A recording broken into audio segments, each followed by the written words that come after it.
Bom dia a todos. Hoje nós estamos festejando o quinto domingo depois da Páscoa. Nós vemos pelas leituras, especialmente a primeira e o Evangelho, uma igreja que cresce em primeiro lugar. Mas depois ela cresce por quê? Pelo poder do Espírito Santo, que foi derramado no Espírito Santo sobre os apóstolos, e junto com todos os apóstolos havia também cerca de 120 pessoas. Então, o efeito foi se manifestando assim em Jerusalém, chamando a atenção. Nós já lemos nos domingos passados várias passagens que falam desse crescimento da igreja. E a igreja era composta, como nós sabemos pelo domingo de Pentecostes, havia lá gente de todo tipo de nações. Para o judaísmo era o centro do judaísmo, não Roma ou outras cidades importantes do Império Romano, mas especialmente Jerusalém. Então a comunidade cresceu, havia gente de língua grega, judeus que se converteram, havia também pagãos que se converteram. E é claro, havia muitos pobres. Então, nesses períodos de guerras e tudo, os homens eram os primeiros a morrer e havia muitas viúvas. Então, a um determinado momento surgiu uma queixa. Isso está na primeira leitura, no capítulo 6 dos Atos dos Apóstolos. Uma queixa, um murmúrio, descontentamento, porque as viúvas pobres com filhos, elas estavam sendo mal atendidas. As de língua judaica, hebraica, tudo bem, né? Eles eram bem atendidos, mas os gregos, não. A queixa chegou até os apóstolos, eles fizeram uma espécie de reunião, assim, que não era concílio, nada disso, né? Mas tomando pé, assim como as nossas comunidades cristãs também se reúnem para orientar para isso, para aquilo, como também o bispo nos orienta nesses tempos difíceis da pandemia do coronavírus. Bom, e a decisão foi a seguinte: os apóstolos disseram assim: vamos escolher, ou vocês escolham entre vocês e nós vamos também escolher, gente que fala mais o grego. E escolheram 7 homens de boa reputação, muitos deles capazes até assim de falar, não é? Mas para cuidar apenas do aspecto social, isto é, assistência social, mas dentro da comunidade cristã. Porque pobres havia em toda parte, mas eles tinham que cuidar primeiro dos seus, né? E os nomes deles são todos de língua grega, não de língua judaica. Um deles até era um convertido pagão de língua grega, que vinha lá de Antioquia, o segundo lugar onde o cristianismo se desenvolveu melhor. E também lá, os discípulos de Jesus foram chamados de cristãos, porque Jesus era chamado Cristo, o Messias prometido. E eles resolveram assim para organizar melhor. E eles dividiram as funções. Os apóstolos diziam: nós não podemos cuidar de tudo. Nós vamos nos dedicar mais à oração, ao culto bem simples, não tem nada a ver com as nossas missas, era mais parecido como vocês puderam ter ocasião de rezar nas famílias, e podem ter ainda. E a pregação, o anúncio do Evangelho. E vocês vão ficar na parte social. Na realidade, os diáconos, homens, né, de boa reputação, gostaram tanto do serviço que não se contentaram. Nós somos cristãos. Nós somos também testemunhas de Jesus. Muitos de nós conhecemos a Jesus aqui. na Palestina, isto é, na Terra Santa. E começaram a pregar. Filipe era um deles. Então ele pregou para um pagão, né, que estava viajando depois de peregrinar a uma festa lá em Jerusalém. Ele era digamos, um servente, ou melhor, uma espécie de ministro dentro do palácio da princesa, da rainha da Etiópia. Ele estava voltando, lendo um texto, e aí Deus aconselhou ele a chegar perto da charrete dele, e aí ele perguntou: o que você está lendo? Ah, estou lendo esse livro tal e tal, você está entendendo o que ele está lendo? Estou não. Aí ele: pois eu vou então explicar para o senhor. Ele subiu na charrete e foi explicando, aí esse homem se batizou. Então isso era um diácono. Bem, mas Jesus, no evangelho de hoje, do 5º domingo, que eu queria ler para vocês, ele está preocupado com a despedida dele. Vocês vão ver aqui que se fala várias vezes da casa do meu pai, casa do meu pai. Agora a gente tem mais experiência de convivência em família, com essas coisas boas, as coisas menos boas, mas surgem muitas coisas bonitas nas famílias de vocês. Eu tenho certeza que está acontecendo isso, né? Então vamos ver o evangelho do dia de hoje. Depois eu vou fazer alguma breve explicação. Então é o 5º domingo, o 5º domingo depois da Páscoa, não é? E o evangelho é João 14. 5º domingo depois da Páscoa, João 14. E agora eu estou com dificuldade de encontrar o texto, mas eu vou explicando. Trata-se do seguinte: Jesus, depois da última ceia, a última ceia no Evangelho de João é no capítulo 13. E nós estamos agora no capítulo 14, o texto é do versículo 1 a 12, onde Jesus se apresenta como: eu sou o caminho, a verdade e a vida. Então, como o Evangelho de João tem coisas típicas, próprias, também aqui aparecem, né?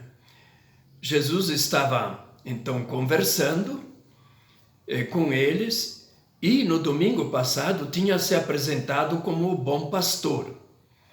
Hoje, então, ele se apresenta como caminho, verdade e vida. Quando se diz caminho, é o caminho para onde? Esse caminho leva para o Pai, não é? Porque o Evangelho todo ele é pensado assim: no princípio era o Verbo, a palavra, a comunicação por excelência. E quem mais se comunica com as criaturas humanas que somos nós é aquele que nos fez a sua imagem e semelhança. E ele, para se comunicar melhor, enviou a palavra. A comunicação encarnada. A palavra se fez carne. Então, como ele veio, ele montou uma tenda. Ele não diz casa, mas morou conosco, como se fosse uma tenda. Nesse mundo a gente está aqui de passagem. É muito bom viver, e viver com saúde, não é? Com os bens necessários para a família, mas nós temos uma meta como cristãos: é chegar a Deus, chegar ao Pai, de cuja bondade, de cujo amor todos nós nascemos como criaturas, amadas por Ele.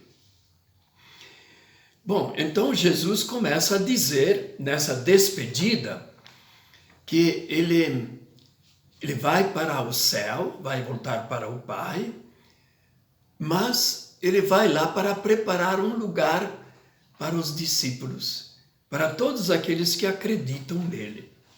Não é que ele tenha pressa.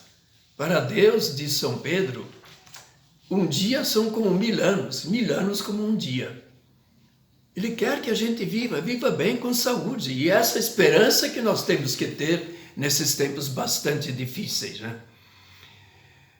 Então, ele permaneceu no túmulo 3 dias depois da morte, não é?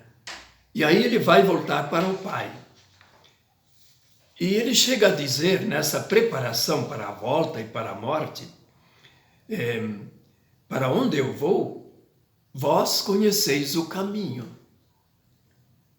Bom, aí vem um discípulo, que é Tomé. A gente só pensa, Tomé é um incrédulo. Não é bem assim, não. Tomé é corajoso. Quando Jesus decide voltar para Jerusalém, onde eles queriam apedrejá-lo, então Jesus decide ir lá e os discípulos dizem, mas o senhor, outro dia estavam querendo lhe matar e tem coragem de ir para lá? E Tomé então tomou o partido de Jesus. Olha, se o senhor vai, vamos nós também para morrermos com ele, não é? Veja só a disposição desse discípulo que a gente considera incrédulo. Não é tão incrédulo assim, não. Ele é mais parecido com a gente, né? Que temos boa vontade, temos decisões de seguir o caminho de Jesus. E esse caminho de Jesus não era fácil. É o caminho da cruz. Caminho que nós estamos agora percebendo nessas dificuldades, nessas limitações e confinamento em nossas casas, no isolamento social. Pois é, então, ele pergunta essa. Na resposta, que Jesus dá, ele não fala mais em casa do Pai. Por que não fala mais em casa do Pai? Porque a casa do Pai está dentro de nós, dentro de nossa família, nós que acreditamos em Jesus. Então, a casa do Pai, e ele diz, olha, vocês sabem, eu sou o caminho e a verdade e a vida. Na pessoa de Jesus, a distância física e temporal com o Pai é eliminada. E ela é substituída pela presença existencial de Deus em nossas vidas. Nós que temos fé, acreditamos. Deus está em cada um de vocês, na família em que vocês estão reunidos. Mas Ele está também na comunidade como um todo. Então, para gente estar na casa do Pai, ou conhecer essa casa, basta conhecer a Jesus. Porque Filipe fica, um outro discípulo muito importante, Filipe, ele fica impaciente e diz, mas como nós podemos conhecer o Pai se ninguém nos mostra? Jesus disse, eu sou o caminho, a verdade e a vida. Jesus se apresenta como Filho de Deus. Então, se ele conhece o Pai, nós também, sem dúvida, não é, poderemos conhecer. A impaciência de Filipe, ela está numa frase, mostra-nos o Pai, isto nos basta. E Jesus diz, olha, tanto tempo vocês estão comigo e ainda não sabem que eu estou no Pai e o Pai está em mim? E Jesus respondeu, então, confirmando que Ele é o caminho, a verdade e a vida. Como é que a gente reconhece que o Pai está em Cristo e Cristo está em nós e o Pai está em nós? Se Deus é amor, quando nós nos amamos, nós nos servimos uns aos outros em nossas famílias, nisto nós conhecemos que Deus está em nós, em nossa família, em cada um de nós. E vejam só, Moisés lá no Monte Sinai, ele queria ver a Deus, mas ele só viu pelas costas, diz lá o texto da Bíblia, não é? E nós podemos ver Jesus e o próprio Deus nas suas imagens. Quando nós amamos o nosso próximo, a começar pelos nossos filhos, nossos pais, nossos irmãos e irmãs, nós estamos amando o próprio Deus, porque Deus é a fonte do amor. Então, não é necessário esperar o fim do mundo para ver o rosto de Deus. Nós acreditamos nisso? A presença de Jesus ressuscitado se manifesta agora, nas palavras e obras de nós que somos seus discípulos, seus fiéis. E somos animados para fazer as obras de Deus, viver o amor pelo Espírito Santo. Nós cremos isso. Vamos pedir a Deus para que a gente tenha uma fé, né?